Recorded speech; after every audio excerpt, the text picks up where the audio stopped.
Yon mga kailaw, update ko lang po kayo yung mga tinanggal ko pong motor. Ito na po siya.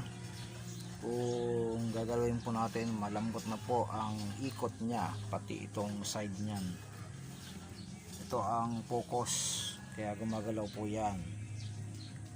Ito naman yung mga prism niya. Yan, ikotin ko po ang motor, malambot na. Ito mga prism. Ito naman ang rainbow saka wash.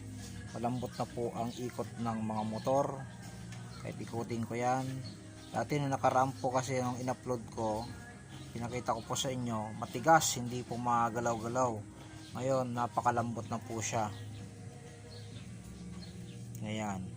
Dito ko na po ilalagay yan. Yan. Babalik ko na po yan dyan para ma-assemble ko na po ulit. Pero bago ko po ikabit dyan, kailangan ko po munang tanggalin din tong tatlo para malinis ko din po siya ang loob niyan kasi kinalawang, kasi tigas na po, hindi na rin siya magalaw. At dito po naman yung mga design at yung mga color wheel po niya. Ito yung dalawa.